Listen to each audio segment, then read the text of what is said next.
What is going on, everybody? Welcome to the Ring the Bell podcast, home of the Believe in Network. That's Nick Kreider. That's former three-time Padres All-Star Heath Bell. We are back in action. I'm back in the Hog HQ. Gentlemen, how are we doing? The Padres, we are weeks away from deadline day. What an interesting season. How's life treating you? Man, life's it's a treating roller me coaster. good. Sorry, go ahead. No, I was just saying it's a roller coaster. Yeah, it treated me good because I was on the lake hanging out. Padres finally won some games. It's been miserable watching them lately, but recently it was really nice to see them beat up the Angels. Yeah, it was nice to see them take care of Shohei Ohtani, honestly. Yeah. Yeah, and I was worried when Juan Soto said Otani's going to have a very difficult time against this lineup. And I was like, oh, we're just asking for more billboard material. And it was actually ironic. Soto was kind of the only Padre who didn't go well against Shohei Ohtani, but the rest of his lineup, guys like Jake Cronenworth, Xander Bogarts and company kind of picked up the slack for otherwise a really last, 4 or 5 weeks for Juan Soto and his offensive output. So here we are. Here's where we stand, ladies and gentlemen. The San Diego Padres are 5 games under 500. They're 41-46. This will be coming out and recording at the time of their off day. They host the 40-46 New York Mets. Very similar records, very similar levels of disappointment, but very different issues. The New York Mets' issues have been their pitching. Their bullpen and starting pitching have been an absolute mess. The San Diego Padres, their bullpen been a little shaky as of late just because there's no depth, but their starting pitching and bullpen have been their strengths this year. Nonetheless, they are very in identical situations. They got their horses going on against one another. You got Darvish, Verlander tomorrow on Friday night. Should be a very, I would say, pivotal 3-game set for both teams. I think this could really change the trajectory of what Steve Cohen and Peter Seiler both want to do at the deadline. Let's rewind, though, before we get into that series and talk about the last 3 series for the San Diego Padres. They get swept in Pittsburgh. You hear Don Orsillo saying that's rock bottom. They lose a 3-game set to the Cincinnati Reds. At that point, before we talk about the Angels, at that point, Nick, where's your mind at with the San Diego Padres and what they should be doing before the trade deadline? I'll raise you one. Even the series before that, dropping 2 against the Nationals. I mean, you just cannot let that happen. We were talking about this a couple weeks ago that this needs to be the get-right stretch, right? Where you have to beat up on the teams that are struggling. I know the Reds have been playing good baseball, but you're a better team than the Cincinnati Reds. Ashcraft, the guy who has the astronomical ERA, couldn't muster up more than 1 run against the guy. Could not understand why we couldn't hit against him. And it's a psychological thing at this point. But nice little piece of playing here against the Angels. It does give you a little bit of hope. However, we've seen this team flip-flop back and forth. It's a roller coaster. You're going to get one team one day, the next team the next day. So you just have to sustain it. You have to continue to make this run and continue to play good baseball. And we're looking at the Mets series, and they're struggling. They have a nice 4-game win streak. Hopefully, they get another W tonight against the Diamondbacks to make it 5, but then come back to reality. Yeah, it's been tough to watch the Padres. The only thing I can see is the chemistry in the locker room sucks. Either they're not coming together as a team, and last year we kind of saw this after the All-Star break. So they're pretending to be a team and they're really not a team, or management and coaching staff and players are not seeing eye to eye, or it's about like what I've been talking about is who's our leadoff guy, who's our 2-hole guy. You just show up and it's like, well, what does cybermetrics say? Where should I hit today off this guy? And now it's like maybe, we had Kim up to lead off some of the games and he did well. And then all of a sudden he got thrown down to the bottom of the lineup. I don't understand. Or maybe he had one bad game and it's like, oh, you suck. That's a good point. In the lineup. I didn't think about that. It's one of those things that, like, do you have to be perfect every single time? So whoever's making the lineup, I think, is probably part of the reason. I don't think it's Bob Melvin, but so whoever's making the lineup it's not good team chemistry, and whoever's making the lineup is part of the problem, I think, in San Diego right now. I think 2 things to the lineup point. One, I love seeing Kim lead off. I think he should be our leadoff guy. I really do. He steals bases, gets on. I like seeing him take at bats. 2, Bob Melvin came out and said something about Tatis recently. He praised him for basically saying he accepts anywhere he plays in the lineup. He's always excited to go out there and play. That's something that I love about Fernando. Every opportunity he welcomes, whether it be a position change, whether it be hitting first, second, third, fourth, he'll welcome anything. I think that's also kind of a jab at some of the guys in the locker room that might be pushing back on where they hit in the lineup, right? Whether that be Soto, Bogarts, Machado, we don't know who it is. We can probably formulate some guesses, but I think the praise for Tatis was also a quick little jab to be like, hey, be more like Nando. Bob Yeah. Melvin's also been a little bit visibly frustrated. I can tell from some of his post-game pressures when they ask him, is Hader going to go today? What's the state? It seems like he's almost passively aggressively jabbing at he has no depth in his bullpen. Your guy Steven Wilson goes down in your bullpen.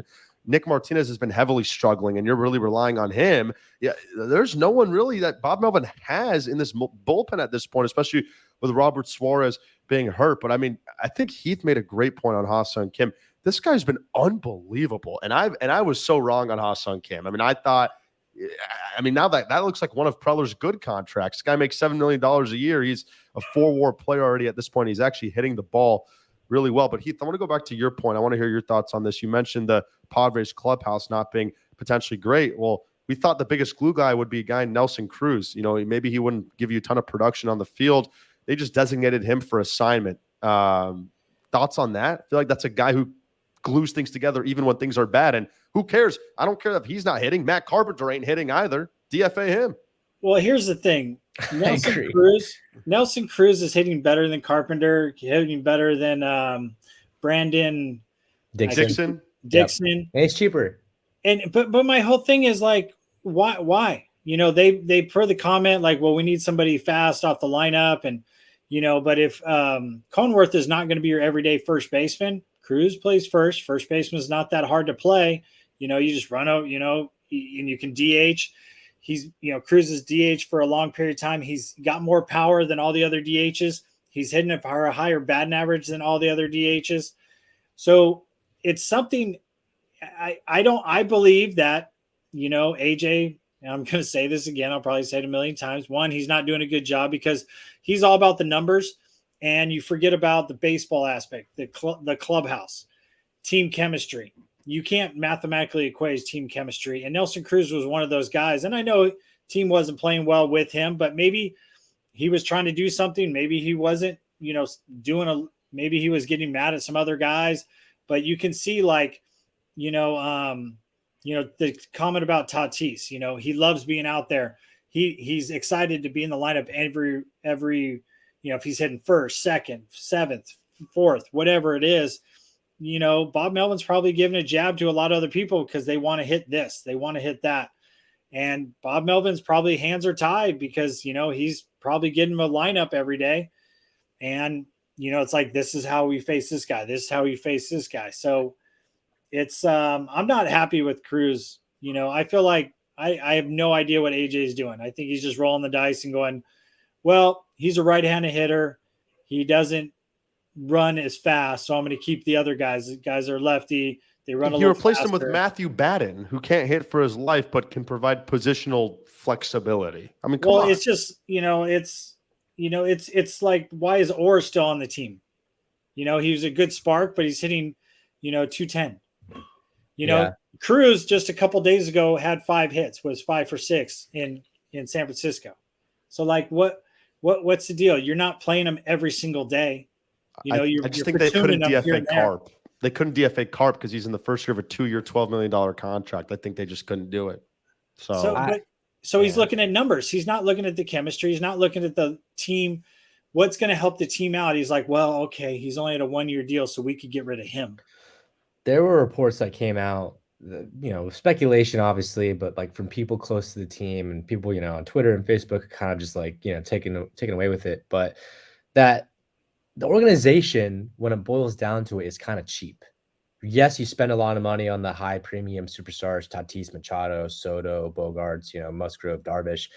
But if you look at kind of the base layer of everything, right, like the depth, even the staff, it's been ran in a cheap way. I've heard that, they don't want to spend a bunch of money on video analysts, right, or scouting departments, or why we don't have a hitting coach, being cheap, what it comes down to. And so, Borna, you're saying it perfectly, right? You're looking at numbers instead of you're looking at actual chemistry or actual productivity. Carpenter's the easy DFA, person that you should have gone and done that to. I know that he's got a big, not big contract, but you don't want to DFA someone that's owed $6 million each year. He's not providing anything for this team. It's an auto out for the most part, especially taking up a spot in the lineup. And Cruz is hitting better than, most guys in our lineup. So it's a head scratcher for sure. What it does tell me, though, is that if they are buyers, that they're going to look to add a bat. They're going to look to add someone to fill that DH position. Well, let's get into that, right? So the Padres are 5 games under 500. They're 41-46. They're coming off a big series sweep against the Angels, so sentiment may be a little bit changed now. If we were recording this 72 hours ago, the Padres were 8 games under 500.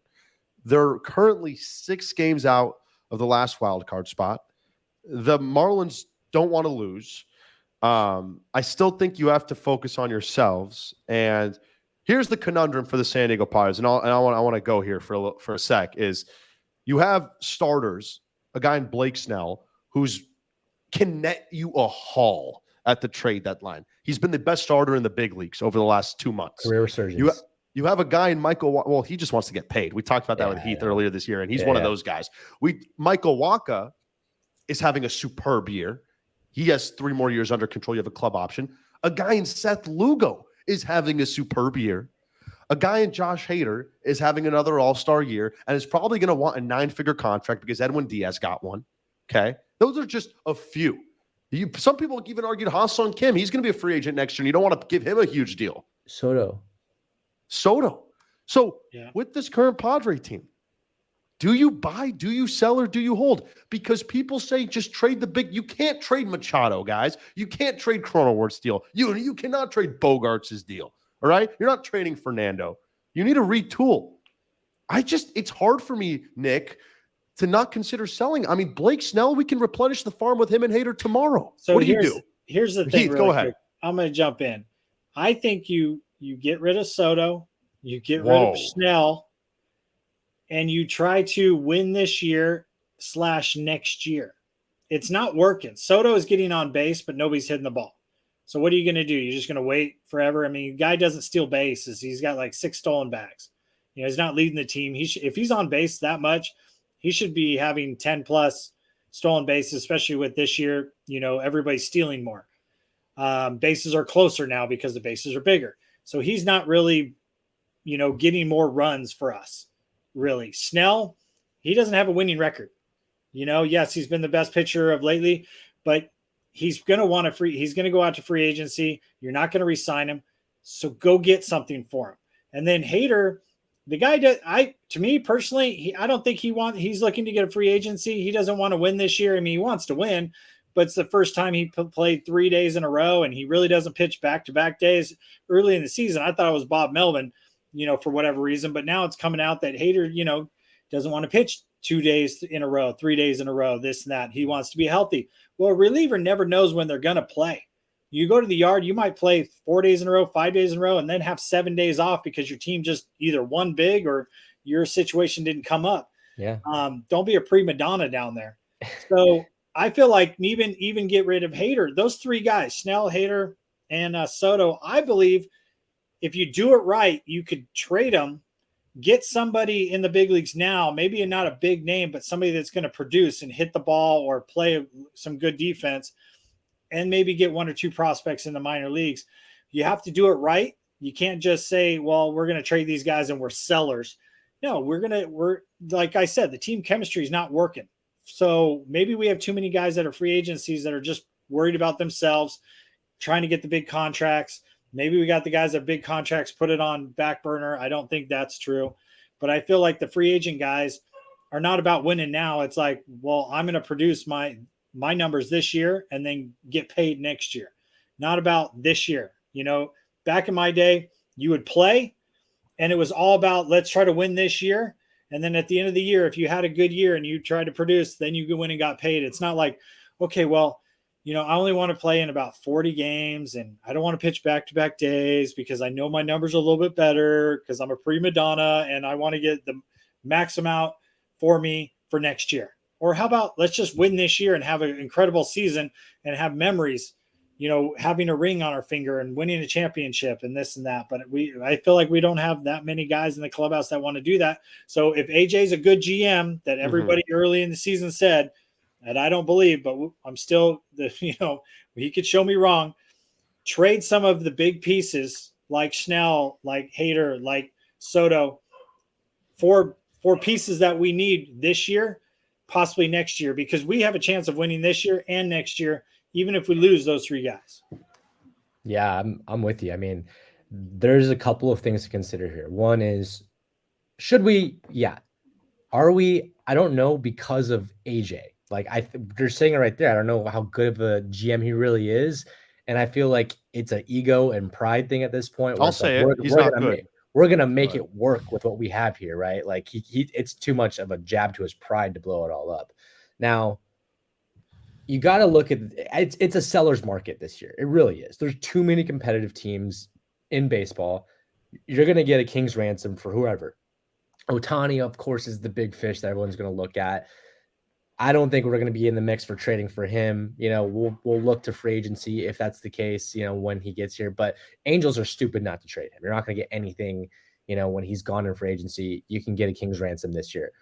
The reason I mentioned Soto is because, look, you got 1 more year left of him. Are you really thinking that you're going to re-sign him? Or are you really going to make an aggressive push at Ohtani in free agency? If that's the case, let bygones be bygones. Get what you can for Soto right now while the value is high, and he's not just a rental. He's a 1.5 years, right, on a team's contract. Get all the prospects and focus your money and attention on Ohtani, because that's been the whole talk, since the beginning of the season, since the last offseason. I'd like to get some MLB-ready players, right? Obviously, a couple farm pieces, but for Soto, look, this could be a crazy trade here, but look at what the Braves can do right here. They probably are the best team in baseball, but if they want to be undoubtedly the best team in baseball, maybe they make a play at Ohtani. Maybe they make a play to get someone at the deadline. For example, packaging Soto and Hader or Snell for a guy like Michael Harris, right? Who is on a relatively cheap deal, who's an MLB-ready guy, who's an all-star this season, and a couple of farm pieces. Maybe that nets you a good return for Soto and Hader or Snell. I think you have to really look and see what the package is, but it's got to be something that has guys that are ready to perform right now. Well, you could also get Jansen. That's it. He's ready to go. He can close out some games because we don't have. I don't think they're going to move. I don't think they're going to move Soto, and I don't know if they should. Honestly, I'm more so looking at Snell and Hader. I mean, those are the ones for me are the no-brainer ones, because I think it's pretty obvious, and I hate to be this guy, but it's pretty obvious that this is due to a contract year. It's pretty obvious. Like you got to cash in on that. And he's a southpaw. He's absolutely shoving. He's a Boris client. He's going to squeeze every single penny he can when it comes to this winter. He's probably going to want $180, $190 million. And starting pitching is expensive, and you can't build a sustained winner. Steve Cohen said it. We signed Justin Verlander, we signed Max Scherzer. That's great, but that completely sunk our payroll. You need to be able to develop starting pitching. And if you already have $100 million tied up to Musgrove, you already have $120 tied up to Yu Darvish, who's going to be getting that money till he's 88 years old. You're not going to want to give Blake Snell another $200 million. That's $500 million for 3 pitchers. There's no chance they're going to bring him back. So you might as well get a top 50 prospect for him in return. That one's clear to me, right? Yeah. Oh, yeah. Well, look at Waka, look at Lugo, and then you have Musgrove, and then you have Yu Darvish. There's 4 guys. Look, Heath, the Padres can win without Blake Snell. It's been the offense. The offense is the issue, and the health of their bullpen is an issue. And the reason I'd even consider trading Hader is because you have a guy in Robert Suarez who was arguably better than him last year, who's about to come back from injury. And, his velo has been down. I'm a little worried. Is it? I haven't seen that. Yeah, he topped out at 97 the other day. And 97. I know, but he was hitting 101 last year. Yeah, but when you get in a big league game and that atmosphere, that 97 turns into 100 miles an hour easily. He is 32 years old as well, though. You have to keep that. It doesn't matter. Trust me. I was 36 throwing 98. So it's the adrenaline. Look at you, big shot. You're fine.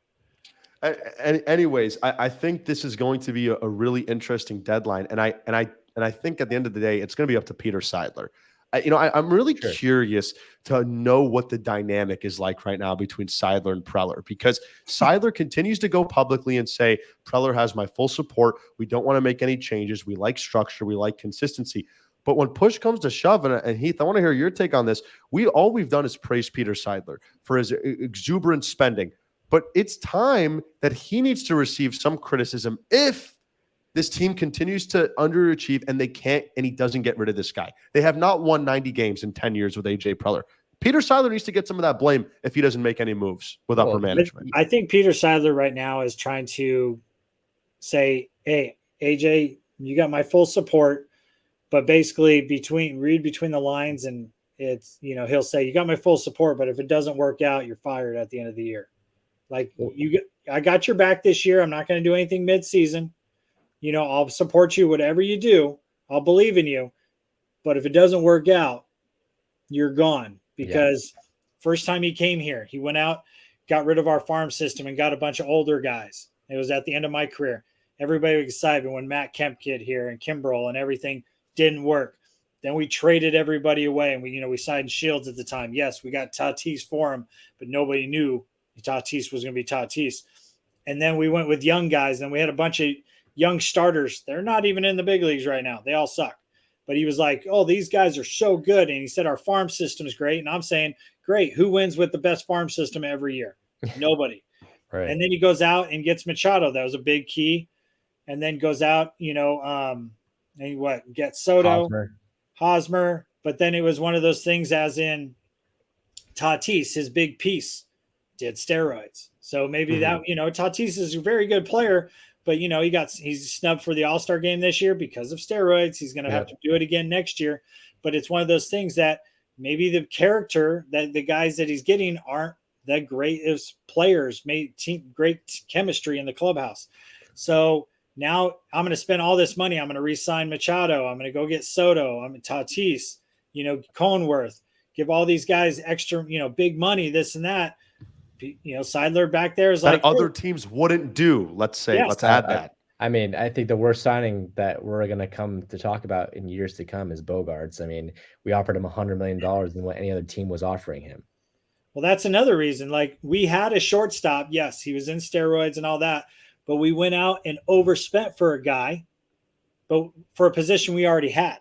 So that's just weird to me. Even unless you're going to tell Tatis, like, look, you're going somewhere else. Well, you also had Kim, Heath, you also had Ha-Seong Kim. Exactly. That's another thing. So that's where I think Seidler, if he doesn't fire AJ at the end of the year, if the Padres don't do well in the playoffs, like if they get there, okay, but if they don't win the first round, no, you GM, you should be gone because you're stuck with these guys for a very long time. You could have used that money to extend Soto, or if you wanted to go crazy, get Soto and Ohtani, not Bogarts, if you wanted to, right? Exactly. But now you're stuck with. I hate saying stuck with Xander Bogarts because I know how great he was for the city of Boston. But listen, he's not a city of Boston guy now. He's a 31-year-old aging superstar that we gave an 11-year deal to.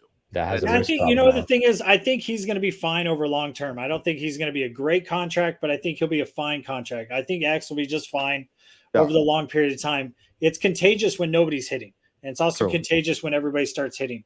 But I really believe, and you can't put money on it. You can't figure this out, but you need team chemistry. You need to put these guys together. Are they in the clubhouse doing stuff together? Are they going out together? Are they on the road? Or are they a bunch of individual guys that just show up and try to play every day? Because here's another aspect, and I'm a big believer in, I know I'm the leadoff guy. If I have a bad series, so be it. Next series is going to be better. I'm the leadoff guy. I'm the two-hole guy. I start getting a relationship with my leadoff guy to the two-hole guy. Hey, if you get on, I'm going to try to hit the ball this way. I'm going to try to bunt.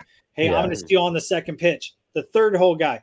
The guys in the seventh, eighth, ninth hole, that what you're going to do. What you're going to do. You're like, you start realizing the guy in front of you likes running on first pitch or this or that, but you can't get comfortable with any of, what day I'm showing up and this and that. It's just like, man, just roll the dice and see where I show up every day. And I feel like the guys are not comfortable in the clubhouse. And, people can say, this is the big leagues. You should be a professional. Yes, but these are also human. Even though they're future Hall of Famers like Machado and some guys, but it's one of those things as you have to feel comfortable. You have to have the manager's got your back. And if the manager and GM are fighting, then, does the manager have your back? Does the GM have your back? What's the deal? Are the guys out there, they're worried about free agency, they're worried about getting paid, or they're just worried about, hey, today's Thursday, we got to win today's game. Tomorrow's tomorrow. Let's worry about tomorrow today. So that's really what we need to we need to figure out in the clubhouse. That's where I think the clubhouse is struggling. That's why I think the team's struggling. Remember, we went to, what was the concert last year, Nick? Bad Bunny.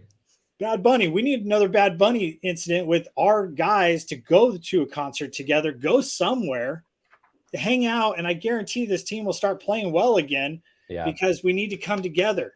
Right now, like I will tell you, when I got traded to San Diego the year before in 06, Padres were going to the playoffs, and you got lost to the Cardinals again. I was with the New York Mets. We were going to the playoffs. I almost got traded for Scott Linebrink. And the reason I didn't get traded on the ticker the last minute, it was my name. I was actually sitting in AAA at the time because I went up and down like 9 times that year in 06 with the Mets. Thought I was traded. Well, anyway, the next year I talked to Kevin Towers in 07. I said, hey, what happened about that trade? It was like mid-season. I felt like I could actually talk to the GM. I asked him, what happened about that trade? Last year I thought I was traded with you guys and not. And he goes, you know what? I went down to the guys, Trevor and a couple of other guys on the team, and said, hey, I'm thinking about trading Scott Linebrink for this guy in New York that I think could really help us out. Basically reliever for reliever. And the guys were like, Scott Linebrink's like our nucleus on the team. He keeps everybody together. He keeps everybody loose. He's the guy that jokes on the plane, does this on the bus, this and that. We need him. He's kind of like our glue. And so Trevor Towers pulled the trade right at the last second, like last minute or so, he said, because the guys didn't want to lose that guy. So that's the difference between Kevin Towers and AJ. He was actually talking to the guys. What do we need? I doubt AJ's doing that. What's that? I doubt AJ's going down there and asking. No, AJ's not talking to anybody. So it's just one of these. I'm pretty sure Machado, when he didn't go to AJ when they brought Tatis opening day a couple years ago. He went to Peter Seiler. It was like, we need this guy. He didn't go to AJ because AJ probably doesn't listen to the players because AJ thinks he knows better. But that's the thing is you need a nucleus on the team. You need a guy that gets everybody together to hang out. Who's that fun guy on the team that everybody loves? Is it Kim? Maybe Kim's not doing Kim things. Maybe Cohenworth, he signed that big deal, but really struggling this year and feels like he's still young, feeling like, well, maybe I shouldn't, do too much because I'm young and this and that. Where you kind of need a nucleus. And I thought Cruz was that guy, but maybe Cruz, I don't know. It's just weird. He hits better than everybody else on the bench, but let's get rid of that guy. Probably really, because money-wise. But it's really hard to identify like who's the leader, like who's the alpha on the team, who's the guy who like people gravitate towards. I mean, I think you look across the league and like every team has one, the captain. Like obviously the Yankees got their Judge and he's their best player, but like there's guys that people gravitate towards for certain rosters. And I think there's just too many guys that maybe aren't as vocal, that aren't that leader. I mean, maybe Joe's our guy. But even him, he seems like he's more of a, reserved leader. Like he leads by example, like he's not going to. A pitcher can't be the team leader. It really exactly. Can't. It just, it has to be an everyday player. Yeah. Gotta get everyday guy. Yeah. Yeah. It has to be. Maybe it's Machado that Machado's having an off year. So Machado's not doing stuff like he was last year. And apparently there's also reports that Machado and Bogarts don't get along, but again, I think just losing causes all these reports to surface. As a writer of team, you start to lose. Let's start to bring out stories and get clicks, and let me get a raise. And it's like that's media BS, right? It's hard to really buy into that because we all know the old adage, right, or adage, winning cures all, and you won't hear about any of this stuff when the team's winning. So it's hard to believe what's real, what's not. But I think from the surface, Heath, you brought it up, you can tell this team isn't close, right? It's obvious. And there's other times where last year when they were making that run, the whole Jorge Alfaro, let's effing go San Diego, all the guys jumping in the dugout cheering when he's doing his post-game interviews, you could tell that was a tight group. And chemistry sometimes succeeds the personnel and talent. And that's what the case was last year. It was a very talented Padre team last year. But this year, the talent's even at a different level. But when you're not getting along, when things aren't going right, it doesn't matter, man. Money can't buy you wins, especially in baseball. And that's why it's such a beautiful game, the parity of this sport. So listen, I mean, time will tell. 4 weeks from now, we're going to know the trajectory of this franchise. And I'm really curious to see what happens with AJ, what happens with, his job. Because right now, if you're a betting man, you're betting that the Padres aren't a postseason team. Now, it's not to say they won't be a postseason team, but FanGraphs right now has them at 29.7% chance of making the playoffs. Which is pretty good. I would say that's pretty good for a team that's 5 games below 500 and 9 games out of first place. They're banking on our talent. They continue to do so. Yeah, You it's know? just if AJ, trust me, AJ, if you're listening to this, because I know you're not, go make some good trades. And it doesn't have to be a big name guy, and it doesn't have to be a top prospect, a guy that can just, in the big leagues can help us now. Somebody that's Yeah. hitting 290, I somebody that's hitting 300. I need Even if- Candelario You'll be from Washington, and I need some bullpen arms. You need Lang from Detroit, maybe even Jordan Hicks from the Cardinals. Go out and replenish the bullpen because they're gassed right now. Well, it's You'll just be like surprised, I know the Angels wouldn't give up Mickey Moniak, but you could take him and put him in center field. He's a young guy originally from Philly, but AJ wouldn't do that because he loves Grissom too much. He went to La Costa Canyon High School. You'll be surprised in San Diego. You'll be surprised, Heath. There's some Padres people who watch this stuff. So, hey, I'm not pulling back on my AJ. No, I'm just saying it's one of those things that like somebody like who I was just talking about. I'm drawing a blank right now. Kevin Anyway, Towers? what's that? Kevin Towers? No. So like if we, AJ loves Grissom way too much. Oh yeah. He hasn't produced, and you go get Moniak. He's a San Diego guy. One, he'll bring a bunch of fans, but it's somebody that's hitting 300. Yeah, he doesn't have the power and this and that, but he falls in love with players too much. Go out and get somebody that is young that can produce, but is in the big leagues now that you see, like somebody like me. Kevin Towers saw me. If you look at my numbers in New York, my first year ERA, I had a 3, and then I had a 5, and the next year and a 5 the next year. But I only had like 25 or 30 innings in the big leagues my next 2 years, where my last outing, I give up 3 runs, both outings, where I had a 3 ERA and it jumped up to a 5 my last outing. So you go find somebody like that like some other team, for some reason, is just not using them in the right way. Right. And then bring them over here. So maybe like, you guys That's usually us. We're not putting money in scouting. Go find some good scouts. That's usually us, and then teams take advantage of that, and then the players succeed. But well, that's the thing is Seattle went out and did that, but Seattle had a lot of Padre guys beforehand. So it's just one of those things that like you got to do your homework. You can't just look at the numbers. You can't just like, okay, what does this guy do off of this or this, that? Is this guy being used right? Does he play all the time? This guy's an everyday player, or this guy is the great bench guy. He could play one day a week and he gets 1 or 2 hits. Let's but he end doesn't on have this. that many at bats. Let's end on this. Is there a number under 500, at 500, over 500 before, let's say, July 31st at the deadline, where you're like, you know what? I'm okay if the Padres don't sell. I'm okay if the Padres buy. If they are at 500 at the end of July, Heath, what are you doing? And then let's hear from Nick. If they're at 500, yeah, I still sell 1 or 2 pieces, but not be a seller. I'm just trying to win this year. The only way that I would say don't sell anybody, don't trade anybody, is literally if we're 5 or 6 games above 500 right now by the end of the month. Nick? We've got like 16 games left of July, I think. Something around that. Huge 3-game set against the Mets, man. Huge. Yeah, I mean, that means they can't drop more than 5 games. I don't know if I see that happening, to be completely honest. I mean, you got to play the Rangers 3 times. Phillies. You got to play Phillies 4 times. We're heading to Toronto. This Mets series coming up. Schedule. It's a tough one. And look, Pirates just swept us. We got to play them again. It's really hard to say. I don't believe that they're going to sell just because, like I said, I think it's an ego thing. It's a pride thing. It's an AJ thing. I agree. But if I were the Padres sitting at 500, I'm selling Snell, I'm selling Hader, and I'm considering selling Soto.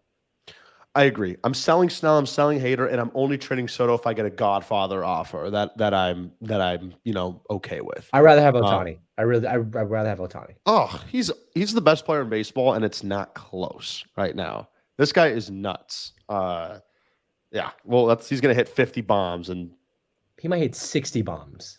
Yeah, and he's also just an ace.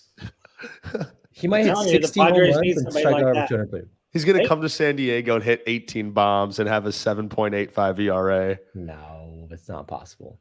He's too good.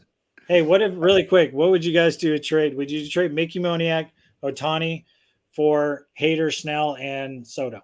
Oh, yes. without a Yeah, doubt. but I would But you I have would need a guaranteed Tony extension. extension. Exactly. No. Here's Yeah. Moniak is like under contract for the next like 4 years. Yeah, but that's more fool's gold. I think he cannot He's hit better at the than big Grissom. Yeah, I okay. mean, but he Grissom's was in the he was a former number 1 overall draft pick. 100, for Philly. 130 at bats. Look at him the last 3 years. Can't hit a fastball for his life. I'm not buying it. I'm not all in on Moniak. Yeah, he's really struggled his entire career except this year. I think it would have to be like It's more the like, point of like what I did. The Phillies didn't use him properly. The Angels are using him properly. That's Maybe. really what it boils down to. could be. Yeah, he's been great. That's been the difference. They use him properly, where Philly didn't. Mickey Moniak has a 1,000 OPS and a 158 OPS plus. That's how you know life is crazy. That's Nick Kreider. That's Heath Bell. I'm Borna Nazar, everybody. Next time we'll talk to you, we'll have a little bit more of an insight if the Padres are buying, selling, or holding at the deadline. Make sure you guys go check us out on the Believe and Network, Believe.com. Go check us out on YouTube at the Hogwatch. Make sure you smash that like and subscribe button. We're signing out of everybody. Peace out.